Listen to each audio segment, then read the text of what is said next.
Hi guys, it's Dusty from My Canine Guardian. Please hit like, subscribe for us if you haven't. Today's Friday, so we're putting out our Friday video. I was just contacted by one of my friends that is and she actually owns a puppy from us. She is a trainer and behavioralist in Missouri, and she has this reactive case that she wanted to pick my brain a little bit, which is fantastic. It's always great when trainers can come together instead of being apart. In my opinion, we may not all agree on how things are done, but when we can work together, things seem to get a little bit more accomplished. So anyways, I wanted to come on here and talk to you guys about how dogs become reactive and what makes that happen. Sometimes you have genetics that will play a factor in a dog being reactive. Some dogs genetically are just kind of built to be a little fearful or unsure about things in the outside world, period. The whole world is a big scary place. For dogs, anything can happen and they don't know what's going to happen, and so it's our job to make it a not scary place. So genetics can play a factor, but also, and that can be combined with how the dog lives and how the owner treats the dog. And it's not so much to treat the dog, but how the owner lives with the dog. And so what starts to happen is the owner lets the dog make decisions, and the owner doesn't tell it to jump on the couch or not to jump on the couch, or the owner doesn't tell it when it's time for it to go to the bathroom. The dog tells the owner when it's time for them to go to the bathroom. The dog starts making the decisions in the house, and for the dog it becomes quite stressful. Now, if you have company and you are not telling your dog how to be or where to be, with your company being there, the dog again has to make decisions. And this can be very, very stressful on a lot of dogs. But some dogs, some breeds, and then some genetics are going to really capitalize on this mistake, and they will react very badly eventually to them making decisions, because it's just stress. It is stressful on them. It is so much better when we tell the dog what we want from the dog and how we want it. And that means the dog can relax. And someday there may be a decision, like in our case, when we raise, your working line German Shepherds, and they do protection work and stuff like that. We expect them to make the decision if somebody is breaking into the house, to say that's not okay, and it's my job to stop that. But because they're not having to make all the other decisions, they will feel confident in doing that whenever, hopefully, the time never comes, but if the time would to ever come, they will have the confidence to do that. Now, a dog that is having to make their decisions all the time, they are not confident about their decisions, because their decisions kind of get them in bad ways. Okay? And it can be stressful on the owner, it can be stressful on the dog, and it can just be a big stress fest, and we don't want that. So, and this needs to start right away as a puppy. Right away as a puppy, they need to learn, hey, this is crate, hey, this is playpen, we're not going to be together for all the time.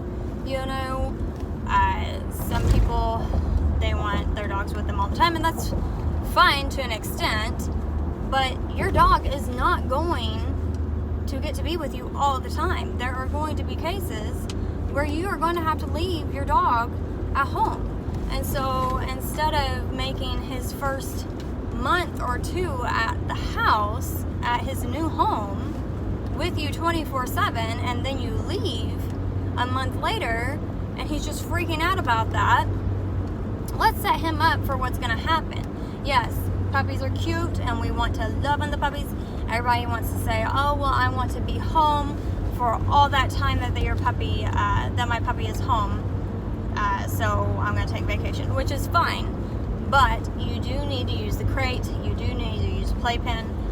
You do need to give that puppy its space during that time frame. He does not need to be with you 24/7. That is not setting the puppy up for success, because that's lying to the puppy and telling the puppy that, hey, I'm going to be with you every step of the way, and then you just disappear.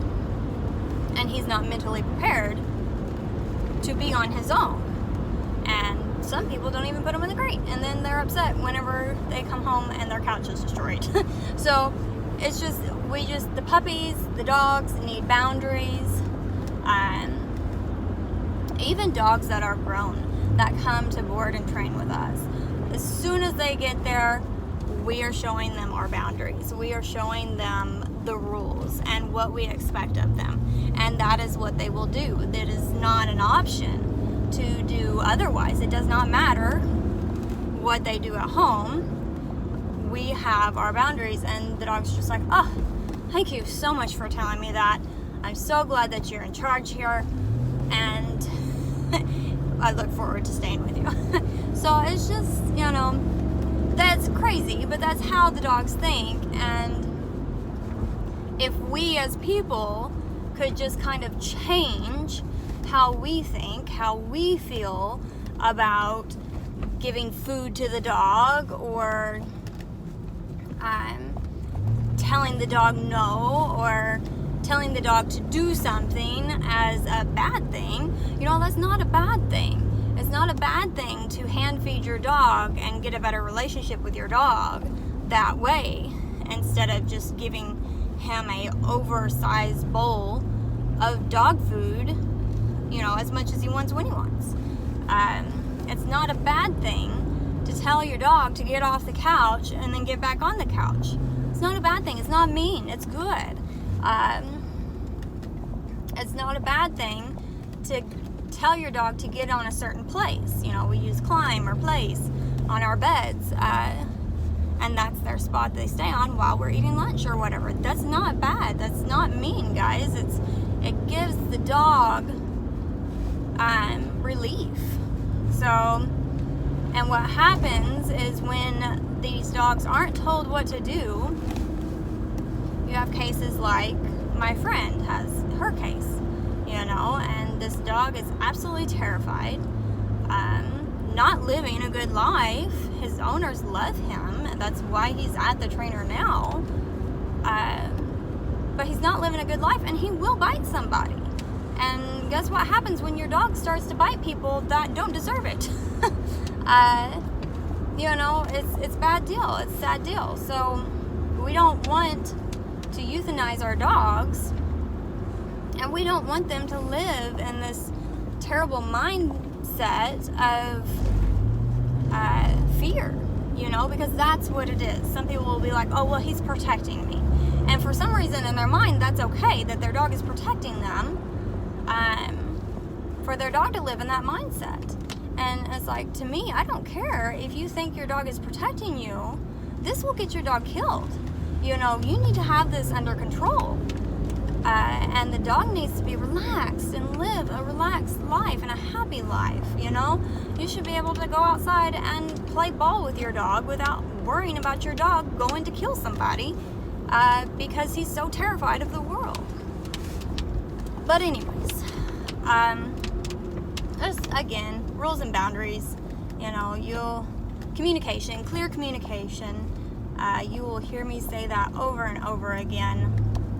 If you're telling your dog to do something and he's not doing it, and you give him a consequence, and you do this about 5, 6, 7 times, then your consequence isn't enough for the dog. Stuff like that. I know people need help. They'll call me and they'll tell me, well, but I do this. Okay, well, that's not enough, so let's up it.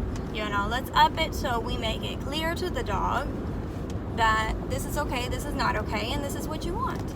Your dog shouldn't be breaking things, breaking commands over and over and over and over again. If he is, then we have to figure out, well, what's your consequence? What is the consequence? Your consequence is not working. Let's do something else, or let's up the consequence because it can be upped. But anyways, just again, tell your dogs what to do, how to do it, where to do it, and play with your dog. So many people forget that too. People forget to play, and it's just like, play with your dog. You'll have such a better relationship with your dog, and play, and then you put the training in with the play, and it's just fantastic. But if you are somebody that needs help with a reactive dog, reach out. You can reach out to me. I love to deal with reactive cases, or I can probably get you in touch with somebody, or just reach out to your local trainer. Now, I will tell you, a lot of trainers, they will not want to mess with a reactive dog. They will say, well, he needs to be put down, because they are afraid of working with him. You really have to find a good trainer. So find a good trainer and reach out for help. If somebody says no, go to someone else, So, okay, I hope you guys have a fantastic weekend. Play with your dogs, give them boundaries, clear direction,